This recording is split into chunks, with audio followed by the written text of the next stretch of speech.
Assalamualaikum warahmatullahi wabarakatuh. Waalaikumsalam. Apa kabar teman-teman semua? Semoga teman-teman selalu dalam keadaan sehat walafiat dimanapun teman-teman berada. Amin, amin ya rabbal alamin. Selamat datang di channel kami dalam acara Mimbar Inspirasi. Ruang untuk berbagi cerita, pengalaman, wawasan, insya Allah bermanfaat untuk teman-teman semua. Bersama kami, temukan inspirasi untuk berkarya, berkreasi, dan bermakna di Mimbar Inspirasi.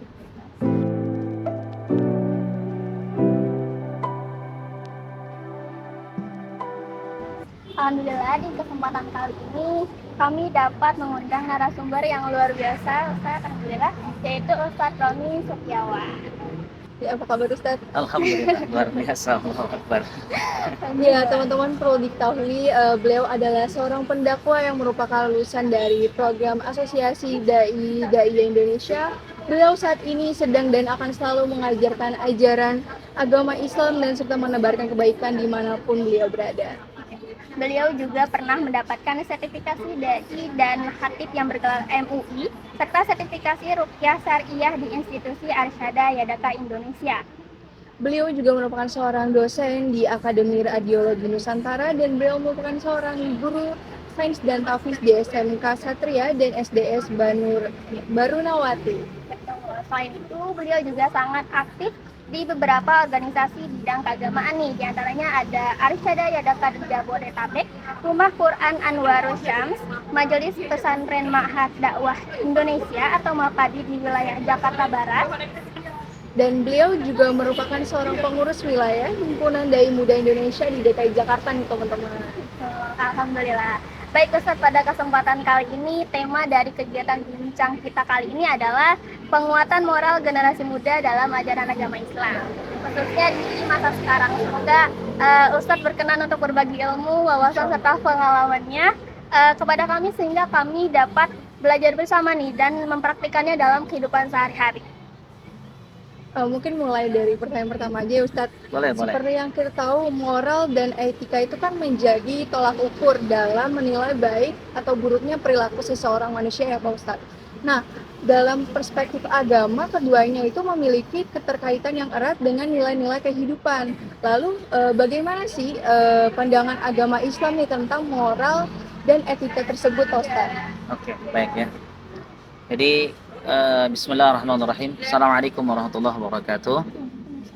Alhamdulillah, wassalatu wassalamu ala Rasulillah Sayyidina Muhammad ibn Abdullah wa ala alihi wa sahbihi wa mawalah. Allahumma salli ala Sayyidina Muhammad wa ala ali Sayyidina Muhammad. Terima kasih ya buat MC, ya, buat Mbak Naila dan juga kawan-kawan ya yang hari ini mengundang saya di Mimbar Inspirasi untuk betul. kemudian sama-sama kita membagi inspirasi, memberikan semangat kepada anak-anak muda yang ada di Indonesia, insya Allah begitu ya. Kalau bicara tentang moral dan etika dalam perspektif Islam, tentu ini menjadi bahasan yang serius dalam agama kita. Kenapa? Karena Nabi kita SAW itu ketika diutus ke muka bumi itu jelas kata Rasul, innama bu'istu liutammima makarimal akhlak. Kata Rasul, saya ini diutus untuk menyempurnakan akhlak manusia. Jadi tujuan utama Rasul diutus ke muka bumi itu apa? Menyempurnakan akhlak seluruh umat manusia yang ada di muka bumi ini. Maka tema akhlak, tema adab, tema moral ini menjadi bagian penting dalam agama kita. Dan kalau kita tengok dalam Al-Quran, surah At-Tahrim yang sering kita dengar ya, mungkin kita sering mendapatkan juga dari para ustadz, para guru, para kiai. Ya ayyuhalladzina amanu qu anfusakum wa ahlikum nara. Ya, wahai orang-orang yang beriman, jagalah dirimu dan keluargamu dari api neraka. Kalau kita tengok tafsir dari ayat ini, ya, maka ayat ini salah satu tafsirnya itu adalah adibuhum wa'allimuhum. Allah minta kita jaga diri dan keluarga kita dari api neraka. Ternyata salah satu caranya apa? Caranya adibuhum. Bekalilah diri kalian, anak-anak kalian, istri-istri kalian, dan semua anggota keluarga kalian dengan adibuhum, dengan adab. Ya, jadi adab itu jadi topik utama dalam agama kita. Kalau pengen selamat dari jilatan api neraka, maka Anda harus bekali diri Anda dan semua anggota keluarga Anda dengan adab yang baik. Begitu. Ternyata memang adab ini berarti sangat penting Sangat untuk penting, betul. manusia pelajari gitu, untuk dipunyai oleh manusia gitu. Nah, seterusnya bagaimana peran agama Islam itu sendiri dalam mengarahkan nih sehingga manusia-manusia yang ada itu mempunyai moral yang baik. Oke, baik. Eh, jadi tadi saya sampaikan tema adab penting gitu ya. Saya teringat dengan perkataan Syekh Nakib Al-Attas ya. Masih hidup sampai hari ini orangnya. Beliau salah seorang maha guru dalam bidang pendidikan Islam ya. Beliau mengatakan salah satu masalah terbesar dalam pendidikan di seluruh dunia hari ini ya. Jadi kita belajar ya, kita sekolah, ada yang ngampus ya dan seterusnya. Ternyata masalah besar dalam sektor pendidikan ini apa? Ketika orang kemudian duduk di bangku-bangku sekolah, bangku-bangku kuliah mereka, ternyata lulusan-lulusan itu loss of adab, kehilangan adab. Mereka sekedar pintar tapi tidak benar. Ya, sekedar pintar gitu ya. Ya pintar, ada lulusan Harvard University, lulusan ini itu, tapi nanti kita dapati lulusan dari kampus yang ternama tapi mereka korupsi. Lulusan dari kampus yang baik tapi mereka kemudian melanggar aturan-aturan negara, aturan-aturan syariat dan seterusnya. Apa sebabnya? Karena loss of adab. Ya, pendidikan kita hari ini hanya transfer pengetahuan, transfer of knowledge, tapi tidak transfer adab. Ya, berapa banyak hari ini di masyarakat kita ya, saya terkadang dapati juga gitu ya, ada orang-orang tua, orang-orang dewasa, orang-orang yang usianya sudah lebih banyak dari kita begitu ya, tapi ketika melihat ada anak-anak muda, anak-anak murid mereka bahkan gitu ya, contoh sederhana saja, Mbak Naila dan juga Mbak Safira gitu ya, sering dengar nggak ada anak-anak di masyarakat kita ngomong dengan ucapan-ucapan yang mohon maaf gitu ya, terkadang kita menormalisasinya dengan bahasa-bahasa jai gitu ya. Ini kan sebetulnya kan kalimat yang tidak pantas diucapkan. Betul. Tapi banyak orang menormalisasi kalimat ini. Sehingga terkesannya udah biasa. Padahal ini bagian dari adab. Adab ketika bicara gitu ya. Pantaskah itu didengar oleh orang banyak? Pantaskah dikemukakan di tempat publik umum dan seterusnya. Begitu. Maka yang hilang apa? Loss of adab. Bahkan di tempat-tempat pendidikan sekalipun terkadang ya banyak pendidik yang tidak peduli ya, terserahlah anak muridnya mau ngomong begitu apa gitu ya, sabodating kan gitu ya. Nah jadi ini poin penting ya. Maka apa peran Islam? Islam tentu gitu ya, dari Al-Quran yang sudah Allah kemudian wahyukan kepada Nabi Muhammad lewat hadis-hadis Nabi SAW gitu ya, itu sudah merumuskan betul bagaimana tata cara bersikap yang baik agar kita punya kepribadian syakhsiyah Islamiyah, kepribadian Islam yang baik. Itu diatur sama agama kita. Gimana sih jadi muslim yang baik? Oh, ternyata muslim yang baik itu banyak nanti derivasinya. Ya, dia punya akidah salimah, akidahnya harus lurus, selamat, sahihul ibadah, ibadahnya harus benar, matinul khuluq, akhlaknya itu luhur. Ya, nanti derivasi akhlak banyak lagi. Makanya nanti kalau kita buka dalam Quran surah Al-Qalam, Allah katakan na'udzubillahi minasyaitonir rajim wa innaka la'ala khuluqin 'azim. Dan sungguh Nabi Muhammad itu khuluqin azim. Dia punya akhlak yang azim. Mungkin dulu Mbak Naila, Mbak Safira ketika belajar di sekolah akhlak cuma ada dua. Ya, ada akhlakul mahmudah sama mazmumah. Ya, yang baik dan yang buruk ya. Tapi Nabi Muhammad akhlaknya beda. Mahmudah enggak, mazmumah enggak. Allah katakan azim. Ternyata ada tingkatan akhlak, kata Syekh Mutawalli Asy-Sya'rawi. Apa tingkatan akhlak? Yang pertama itu akhlakul azimah, yang paling tinggi. Ini kita nggak punya. Ya, akhlaknya siapa? Rasulullah. Yang kalau dicaci, kalau kemudian dihina, balasnya ngasih hadiah. Kan beda ya? Beda ya? Kalau kita dihina, kita balas hina. Pukul balas pukul kan gitu ya. Tapi Rasulullah dihina balasnya hadiah. Dihina balasnya kasih sayang. Ini azimah. Beda gitu ya. Nah jadi derivasi akhlak nanti banyak turunannya, begitu. Oke, baik, berarti memang Ternyata ternyata penting sekali. Iya, Dari terus bagian yang kecil seperti berbicara aja ada aturannya betul. gitu ya. Baik, seperti yang kita lihat ya Ustadz, kayak tadi udah Ustadz beritahu juga kalau ternyata di lingkungan kita sekarang banyak yang menormalisasikan sebenarnya perilaku mereka itu tidak sesuai dengan ajaran agama betul. gitu. Nah, bagaimana sih Ustadz cara kita sesama muslim gitu untuk menanggapi hal-hal tersebut? Apakah kita harus menegur mereka atau ada cara khusus nih dari ajaran agama Islam sendiri gitu? Baik ya. Jadi dalam Islam ada satu kewajiban yang namanya dakwah. Ya, yang namanya dakwah. Apa dakwah? Dakwah itu an-nida, menyeru, mengajak, ya. Jadi dalam Islam kita diminta tuh sama Allah agar tidak jadi pribadi yang egois. Ya. Jadi dalam satu tulisan di Fi Dhilalil Quran itu, kalau Anda ingin jadi orang besar, maka hiduplah memikirkan diri sendiri dan juga orang lain. Tapi kalau Anda hanya ingin jadi orang yang kerdil, maka cukup Anda hanya memikirkan diri Anda sendiri. Ya, maka kalau kita pengen jadi orang besar, pikirkan diri sendiri dan juga orang lain. Dan memang ini bagian dari amanah Rasul SAW. Kata Rasul, man lam yahtam bi amril muslimin falaisa minni.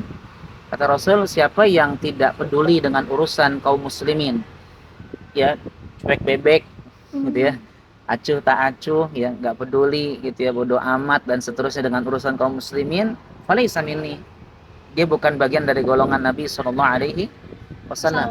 Ya, jadi sampai segitu pentingnya.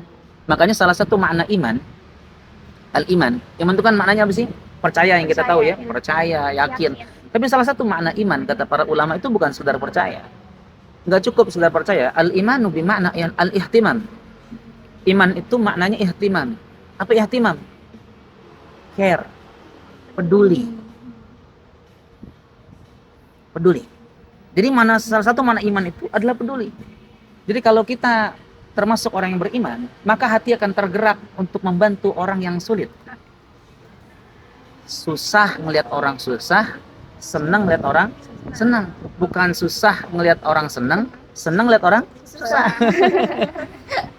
Ya begini, itu momentum gitu. Ya, momen itu harus kemudian susah melihat orang susah, senang melihat orang senang.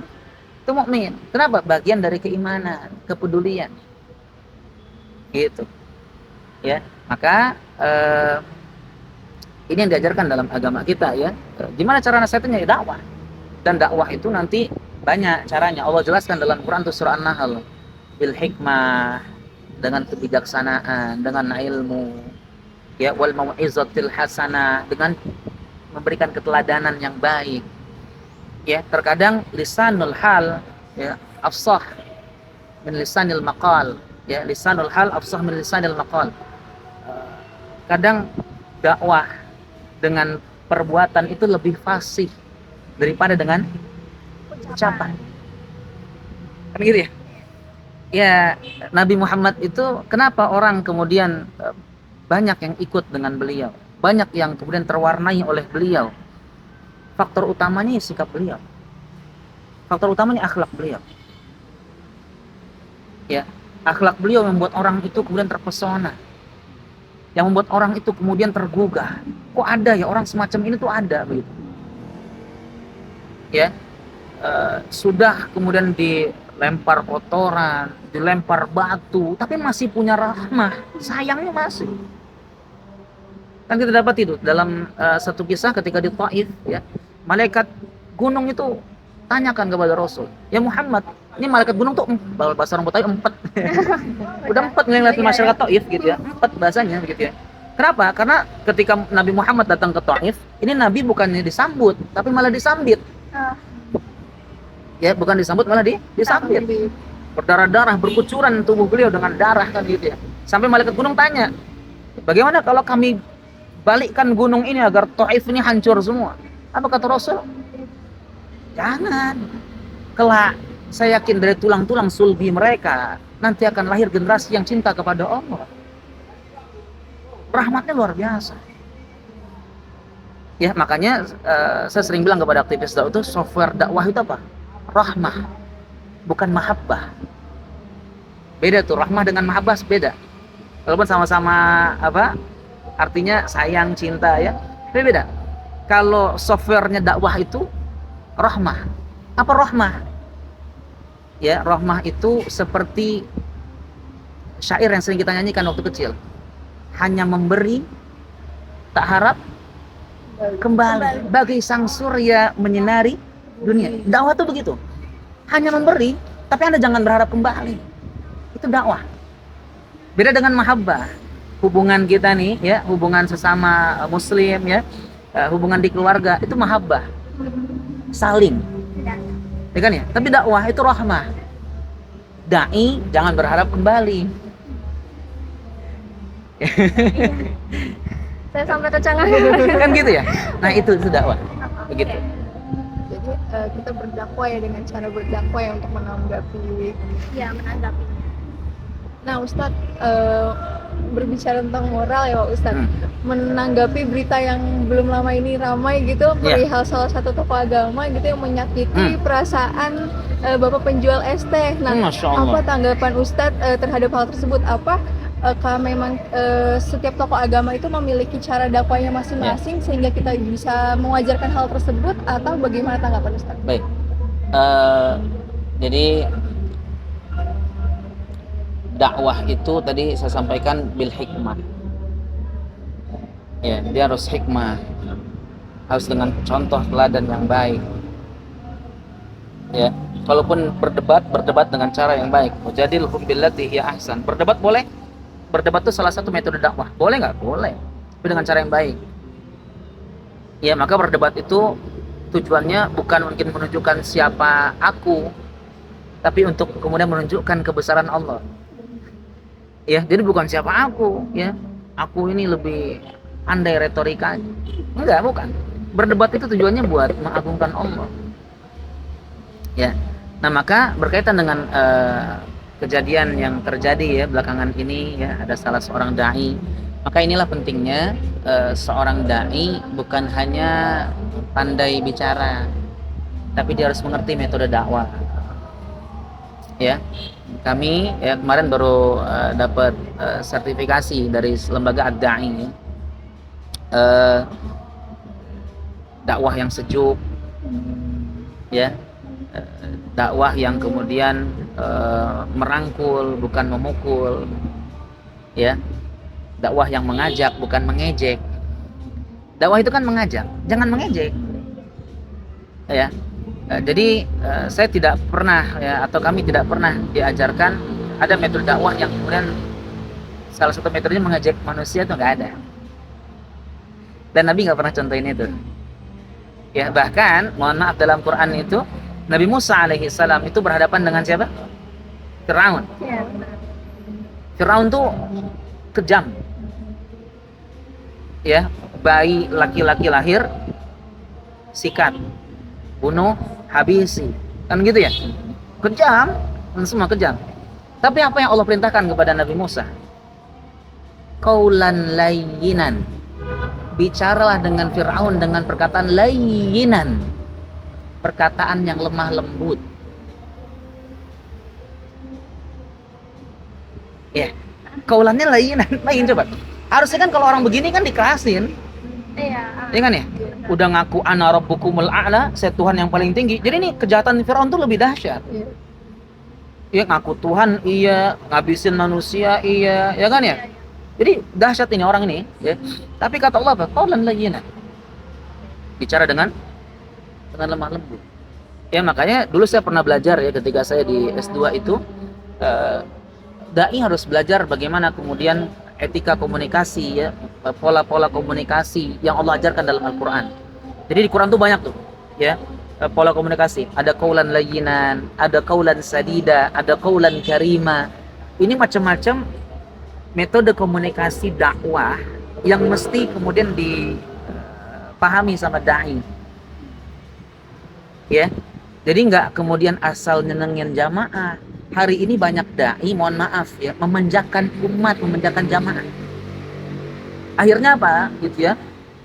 Akhirnya kemudian memaksakan ya konten-konten yang penting jamaah senang. Ini nggak baik. Dakwah itu tujuannya menyampaikan yang benar itu benar, yang salah itu salah. Jadi bukan atas keinginan umat, tapi atas keinginan Allah. Iya, iya. Tapi Ustadz, kita kan nggak boleh, tadi Ustadz bilang kalau dalam berdakwah kita nggak boleh mengikuti kesenangan umatnya gitu. Jadi gimana ya untuk nyampe ke perasaan, maksudnya kayak kita ngajak orang lain tapi sampai nyentuh hatinya tuh, Baik. kan kita harus menyesuaikan Ya. dia juga otomatis. Itu bagaimana ya Ustadz? Baik ya. Jadi maka dalam satu kalam hikmah, ulama tuh bilang apa yang dari hati akan sampai ke dalam hati. Dakwah itu bukan sekedar bicara, tapi dia juga bicara tentang baik buruknya hubungan kita dengan Dia, Allah Subhanahu wa taala. Bagaimana dakwah bisa dari hati? Dari hati kalau Anda mendekat dengan sang pemilik hati. Ya. Maka sebagai seorang dai nggak boleh itu. Dai dia dakwah tapi prinsipnya apa? Prinsipnya seperti lilin. Tahu lilin ya? Dia menerangi manusia tapi dia membakar habis dirinya. Dia nerangin orang tapi dia habis. Ya, nggak boleh, dai begitu nggak boleh.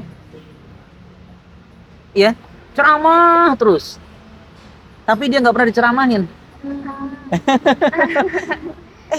Kita nih manusia, kita nih ada kondisi di mana kita kadang, mohon maaf, kalau bahasa dalam lembaga-lembaga kemanusiaan, compassion fatigue, ada lelah dalam berwelas asih, atau dalam bahasa Islamnya futur. Kan kita pernah ngerasain ya, masa-masa di mana kok kayaknya sekarang saya males banget buat sholat, males buat ngaji. Dai juga begitu, dai kan juga manusia. Ada kalanya dia kemudian merasakan itu. Ya, kalau kerjanya tiap hari ini ceramah terus, kapan diceramahin? Ya kan ya? Iya, makanya teman-teman semua, tadi saya sampaikan kepada Naila dan juga Safira begitu ya. Dai gimana caranya biar dakwahnya dari hati sampai ke hati? Hubungannya harus baik sama Allah, sama sang pemilik hati. Jangan sampai dia dakwah tapi dia sholatnya berantakan. Ya, zuhur telat, asar terlambat, ya, begitu. Ini kan bahaya kalau dai kemudian punya syakhsiah kepribadian yang macam ini, kan bahaya. Dia tidak bisa menjadi teladan. Padahal ruhut tarbiyah atau ruhut dakwah, ruh dakwah itu apa sih? Ruh dakwah itu, saya lupa nih perkataan siapa ya. Saya ingat Syekh Yusuf Al-Qardawi. Ruh dakwah itu apa? Qudwah. Ruh dari dakwah itu adalah keteladanan. Itu ruh. Kata dia ya, kalau dai-nya ngomong kotor, umat akan ikut ngomong kotor. Kalau dai sibuk pada urusan-urusan yang makruh, umat sibuk dengan urusan yang haram. Kan gitu ya, dai cuma sampai makruh. Ya kan ya? Dai-nya sibuk sama urusan-urusan sunnah saja, wajibnya enggak gitu ya. Maka umat akan sibuk pada urusan-urusan makruh dan juga haram. Maka dai harus sibuk dengan urusan wajib, urusan sunnah. Harus begitu. Berarti dalam berdakwah bukan hanya kita mengajak orang lain untuk taat beragama, tapi diri kita juga harus pandai-pandai membawa diri gitu. Betul, Tetap betul. berada di jalannya. Oke. Baik Ustaz. Dalam Islam kan antara ilmu dan adab itu saling melengkapi ya Ustaz. Nah, bagaimana sih cara kita bisa menyeimbangkan gitu antara ilmu dan adab ini? Kadang karena kita merasa udah berilmu nih, kadang suka lupa gitu. Betul. Harus mempertahankan adabnya itu ya seperti apa atau bagaimana caranya? Baik. Ilmu adab ya. Banyak ulama mengatakan adab itu di atas ilmu. Ya, adab itu di atas ilmu. Bahkan beberapa tulisan-tulisan ulama itu mengatakan kami lebih butuh orang yang punya adab daripada orang yang punya banyak ilmu. Ya, karena teman-teman, ini kalau kita mau bawa ya konteks ke dalam kehidupan kita, ada orang pintar, ya tapi iseng. Ya. kan kita jadinya ilfil ya. Ya, pintar sih tapi iseng, ngoyor orang ya, mukul orang, ngejek sana ngejek sini, kan nggak nyaman. Tapi kalau ada orang akhlaknya baik tapi nggak pinter, kita lebih tenang melihatnya Iya, Mas. walaupun dia nggak pinter. Ya walaupun dia nggak pinter Iya, betul. ya, kalau ngomong tuh lembut, ngomong tuh santun ya. Kalau ngomong tuh ngerti tata keramanya, menempatkan dirinya pinter dan seterusnya ya. Saya ya kalau kita berangkat ya atau kita pergi ke daerah-daerah tertentu ya, itu sekarang kita dapat ya contoh ya Jogja ya, banyak orang-orang yang kalau ngomong tuh santunnya luar biasa, masya Allah ya, padahal mah orang kampung di desa di sawah, boleh jadi dia kemudian nggak sampai S1 SMA mungkin nggak tamat tapi ngomongnya santun ya. Nah maka gimana nih gitu ya antara ilmu dengan adab teman-teman semua ya. Dua-duanya harus dipelajari, dua-duanya harus dipelajari. Maka ketika belajar dengan guru jangan hanya fokus pada ilmu yang disampaikan, lihat bagaimana akhlak guru kita. Kadang kita sibuk dengan ilmu, maka saya sering bilang ada orang belajar ya, di majelis-majelis, apa sih yang kemudian mereka harapkan? Yataladzat bil fiqrah wala ya'mal biha. Banyak orang belajar nih, yataladzat bil fiqrah, melezatkan pikirannya dengan wawasan, wala ya'mal biha, tapi dia tidak mengamalkan apa yang dia dapatkan. Kenapa? Dia nggak liatin gurunya sih. Dia cuma fokus sama ilmu, yang dengan ilmu itu dia berharap gitu ya, dia nanti bisa dianggap pinter, dia dianggap benar, dia bisa ngalahin orang dalam debat dan seterusnya. Ini nggak baik. Ya, maka ketika belajar gimana? Lihat bagaimana guru kita. Ya, saya itu punya guru ya. Walaupun guru kita ngajar tentang sholat ya, saya suka kadang sholat di samping guru gitu ya. Saya lihat gimana sih cara sholat dia nih gitu ya, guru kita nih gitu ya. Kan gitu ya. Saya aja duduk sampingnya tuh. Gimana sih adab beliau itu kepada Allah? Selesai sholat tuh gimana? Ya, gimana sih adab beliau kalau ngisi ta'lim? Gimana sih adab beliau kalau masuk kamar mandi? Masya Allah. Ya, jadi guru-guru kita tuh Masya Allah. Kalau kemudian kita lihat gitu ya, tengok kehidupan mereka sehari-hari, itu dahsyat. Ya, gimana kemudian guru-guru kita bicara itu ya kalau perlu, tidak asal bicara. Begitu, ya. Nah, maka gurunya harus pelajari. Begitu. Berarti walaupun ilmu penting tapi adab di atasnya, jadi kita harus mempelajari keduanya ya, teman-teman. Nah Ustadz, kalau misalnya seperti yang kita tahu nih, di era sekarang kan pengaruh media sosial itu terhadap moralitas benar-benar kuat ya. Nah gimana sih caranya kita tetap bisa ngikutin perkembangan zaman tetapi kita nggak melupakan si moralitasnya itu sendiri, jadi kita tetap beradab gitu, gimana caranya Ustadz? Ya, saya mau sampaikan kenapa hari ini banyak orang kebablasan ketika mereka bermain gadget dan seterusnya. Jadi sebetulnya kalau kita mau runut, permasalahan utamanya ada di keluarga. Ya, itu masalah utamanya ada di keluarga. Jadi makanya yang Allah syaratkan ku anfusakum wa ahlikum, diri dan keluarga. Ya. Jadi hari ini kita lihat, saya belum lama mengisi seminar ya. Ini akibat kebablasan di media sosial ini semua. Saya dapati satu data kemarin, 440.000 anak usia di bawah 10 tahun. 10 tahun ke bawah ya.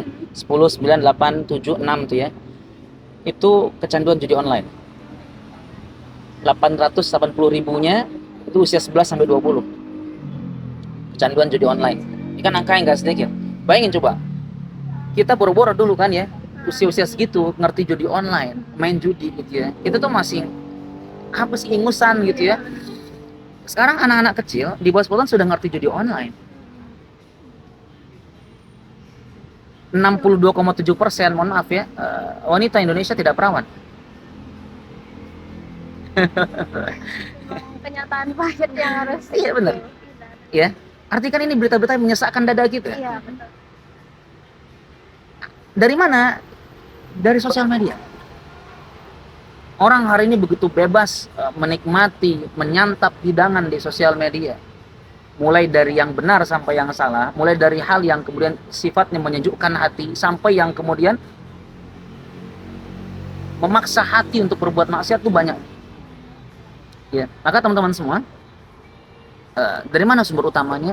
Saya rasa dan ini banyak ya para ulama katakan sumber utama dari keluarga. Ya, kenapa para ayah, para bunda di rumah seringkali kemudian tidak mau capek ya bahasanya, nggak mau repot. Anak rewel, nih. Anak rewel, nih. Duduk di sana, jangan ganggu papa mama. Jadi sumber utamanya itu di keluarga. Padahal kaidah memberikan gadget kepada anak itu apa sih? Ini kan ketika bermain gadget teman-teman semua, dia akan berhadapan dengan jutaan manusia di dunia maya.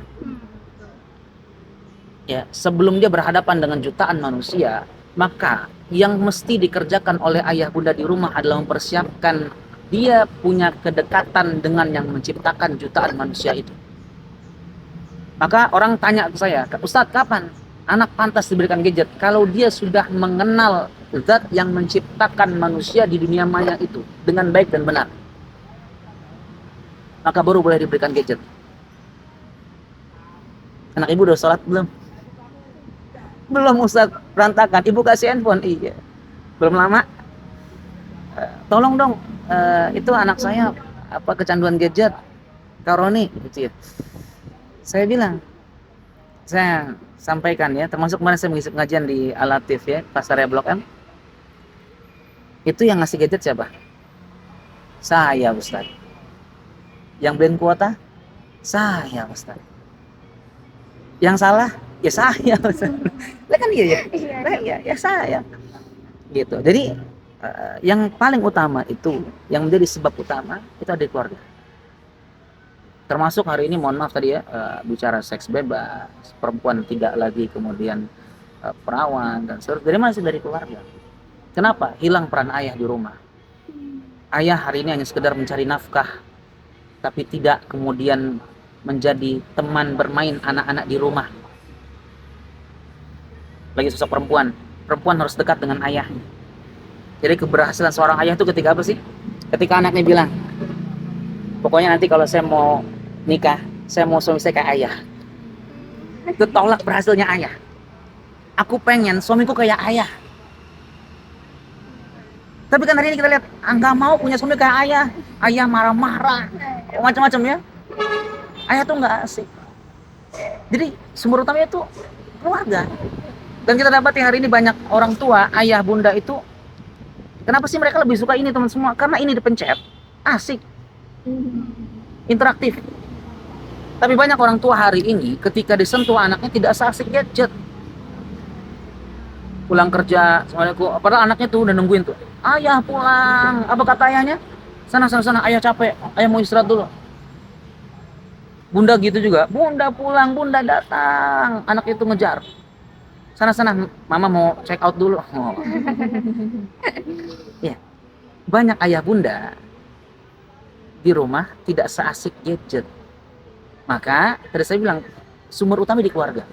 Kalau ayah bunda ya nanti ya Naila, Safira ya, saya titipkan pesan juga buat para pemuda. Kalau Anda nanti menikah, jadilah ayah bunda yang ketika disentuh oleh anak-anak Anda itu yang seasik gadget.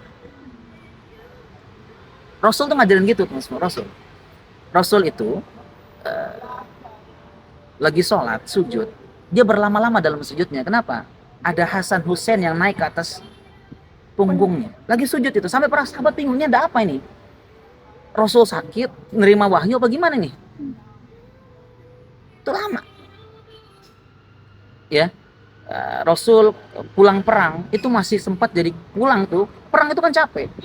Banyak, kalau bahasa orang banyak codet, bekas-bekas luka perang. Tapi pulang perang itu masih jadi kuda, ambil posisi jadi kuda. Sedang khutbah, turun dari mimbar, mengambil cucunya yang datang, perangkat. Seasik itu beliau, se-welcome itu dengan anak. Maka wajar beliau adalah sosok orang yang dirindukan. kehadirannya. Ya, jadi sumbernya di situ. Tapi memang asal muasalnya memang dari keluarga gitu. Keluarga harus memberikan kehangatan atau sehingga anaknya itu bisa merasa nyaman gitu. Betul, kan. betul. Tapi Ustadz, kalau misalkan kasusnya adalah mereka dari lahir gitu tidak memiliki keluarga sehingga mereka tidak punya arahan gitu, siapa yang mengarahkan mereka ke arah yang benar. Bagaimana sih cara kita mengajak mereka untuk kembali ke moral yang baik tanpa membuat mereka tuh merasa dihakimi gitu. Baik ya. Jadi kalau kita berapologi, saya begini karena saya nggak punya ayah, saya begini karena saya nggak punya bunda, maka yang lebih pantas berapologi atas hal itu adalah Nabi Yusuf alaihi salam. Kecil dia mendapatkan perlakuan yang tidak nyaman ya. Saudaranya berkonspirasi untuk apa? Mencelakakan Yusuf. Ya, akhirnya apa? Yusuf tidak punya kesempatan tumbuh berkembang bersama ayah bundanya di rumah. Maka tadi saya bilang, kalau kita kemudian ingin berapologi, saya nggak punya ayah bunda, yang lebih pantas itu harus Yusuf. Nggak cukup hanya sekedar dia nggak bersama ayah bundanya di masa kecilnya. Tapi apa? Yusuf juga kemudian mendapatkan perlakuan human trafficking, dijual, perdagangan manusia, dijual ke sana, dijual ke sini. Ya, hidupnya keras banget. Ya, maka saya sampaikan yang lebih pantas berapologi untuk hal itu harus Yusuf alaihissalam. Tapi Yusuf mampu kemudian menjadi figur yang terbaik di masanya. Sampai pada akhirnya dia menjadi bendaharawan negara. Dipercaya kan? Begitu. Nah, maka teman-teman semua, bagaimana gitu ya, bagi orang-orang, bagi anak-anak yang kemudian dia nggak punya sosok figur ya, ayahnya nggak ada, bundanya nggak ada, teman-teman semua, ya, maka pertama tentu kita masih punya tokoh-tokoh agama. Saya yakin dimanapun kita berada ada tokoh agama yang kemudian membimbing kita ke jalan yang baik dan benar. Ya, maka itulah yang kemudian mesti kita dekati, yang mesti kita jadikan panutan. Hari ini kan banyak orang salah dalam memilih teladan panutan. Ya, dia menjadikan tontonan sebagai tuntunan. Yang dia tonton itulah tuntunannya. Padahal yang harus jadi tuntunan itu siapa? Ya tokoh agama yang mengajarkan kita nilai-nilai agama. Begitu. Ini harus jadi teladan dalam kehidupan kita. Maka saya rasa kita masih punya tokoh agama, kita masih punya para dai, ya, orang-orang baik yang bisa kita ikuti bagaimana cara hidup dan sikap mereka. Ya, begitu. Itu mungkin. Terakhir mungkin Ustadz, ada nggak sih pesan atau harapan Ustadz untuk generasi sekarang nih, untuk menghadapi tantangan di zaman modern ini khususnya dalam menjaga moral dan adabnya? Oke, baik ya. Jadi teman-teman semua, anak muda ya, pemuda itu kekuatan, pemuda itu inspirasi, pemuda itu kreativitas, pemuda itu ledakan ruhiyah, pemuda itu ketegaran, pemuda itu energik, pemuda itu karya-karya besar, dan pemuda itu adalah penopang peradaban Islam. Jadi kalau bicara pemuda, Islam itu mengistimewakan pemuda. Tapi yang terjadi hari ini banyak orang tua meremehkan anak muda. Jadi kalau kemudian orang-orang tua masih dengan pemikirannya meremehkan anak-anak muda, Islam ini nggak akan bangkit. Maka yang harus dirubah itu isi kepala orang-orang tua dulu, isi kepala kita. Yang hari ini masih meremehkan anak muda, ya bocah ingusan, ya masih hijau. Ya, Anda harus ingat pemuda itu tadi saya bilang ledakan, kreativitas, karya-karya besar. Itu pemuda. Dan dalam Quran Allah sampaikan, Allah firmankan itu dalam surah Al-Kahfi. Ini surat yang tiap pekan sunnah dibaca, tiap Jumat malam. Ya, Tiap hari Jumat itu kita disunahkan membaca ini. Apa isinya sih? Isinya tentang pemuda. Kenapa? Allah itu pengen ingetin kita di setiap pekan. Ingat, kebangkitan itu ada pada pemuda. Kalau mau bangkit, ayo. Perhatiin pemudanya. Kalau mau bangkit, ayo. Didik, besarkan pemuda itu dengan benar. Karena sumbernya dari mereka. Maka Ibnu Katsir itu yang mengatakan dalam ayat innahum fityatun amanu bi rabbihim wazidnahum huda. Beliau tuliskan hal yang sama. Ya, bahwasanya sumber kebangkitan Islam, energi peradaban Islam itu ada pada pundak para pemuda. Ya. Nah, maka teman-teman pemuda-pemudi Indonesia yang saya berharap kepada Allah Subhanahu wa taala, ya. Pemuda, anak-anak muda, mudi, jangan hanya sibuk melulu dengan urusan cinta. Ya. Banyak kerja-kerja umat, kerja-kerja besar yang mesti kita lakukan. Ya. Bukan nggak boleh, bicara cinta boleh, silahkan, ya. Tapi ada waktunya. Tapi hari ini teman semua Allah berikan kita kelebihan itu, ya, pada fisik yang kuat. Untuk apa sih? Untuk kita menjadi penanggung beban, pemikul beban. Ya, menjadi pemikul beban dalam umat ini. Jadi anak muda itu tugasnya memikul beban. Harus siap memikul beban, harus siap.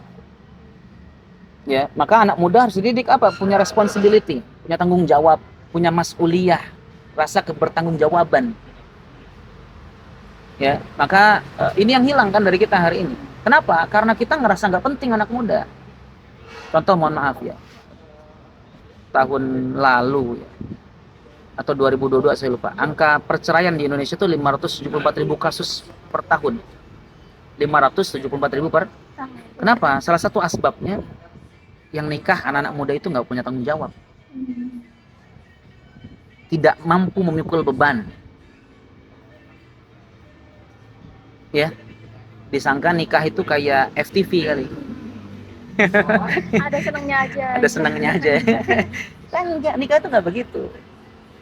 Ya, menikah itu kan kita sedang ingin membangun peradaban Islam. Artinya ada kerja-kerja besar ke depannya yang Anda mesti siapkan lagi diri Anda untuk kerja-kerja besar itu.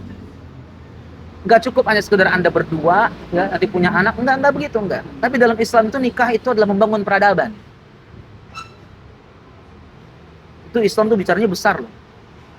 Ya, walaupun kadang kita mikirnya kecil ya, udah nikah berdua doang sama dia. Enggak sesimpel itu Islam bicara itu. Tapi kalau kita mau kulik, mau kupas lebih dalam, menikah itu ya membangun peradaban. Ya, maka kan peradaban dunia ini muncul dari mana sih? Ya dari Adam alaihi salam. Anak-anaknya kemudian nanti teman semua keturunan itu beranak pinak. Ya, dari Nabi, bahkan nanti Nabi Nuh ya, ada Sam, Ham, Yafid. Ini tiga anak ini kemudian berpencar. Maka nanti kita dengar ada istilah negeri Paman Sam kan? Kenapa? Itu anaknya Nabi Nuh itu Sam, Ham, Yafid. Mereka berpencar ke berbagai belahan dunia. Dari situlah peradaban ini muncul. Kenapa? Menikah itu membangun peradaban. Maka nggak sesimpel itu. Gitu ya. Ya, maka buat anak-anak muda ya, mari sama-sama kita belajar ya, karena beradab itu pakai ilmu memang ya. Maka tadi saya bilang kebangkitan muncul dari anak muda. Anak muda yang seperti apa? Anak muda yang tidak pernah kehabisan energi untuk belajar gitu. Terima kasih Ustadz. Kita sudah ngerasa udah 40 menit lewat ya teman-teman. Tadi kita udah membahas soal pentingnya adab lebih tinggi daripada ilmu. Tapi bukan berarti ilmu tidak penting. Artinya kita harus menyeimbangkan antara ilmu dan adab. Bisa juga ada pesan dari Ustadz untuk anak-anak muda. Jadi semoga apa yang telah disampaikan Ustadz dari perbincangan ini bisa bermanfaat untuk teman-teman semua dan untuk kita juga gitu ya. Nah, terima kasih teman-teman. Saya Naila Amanadisya. Saya Fafira Madinah. Terima kasih teman-teman sudah menonton Mimbar Inspirasi kali ini. Assalamualaikum warahmatullahi wabarakatuh. Waalaikumsalam.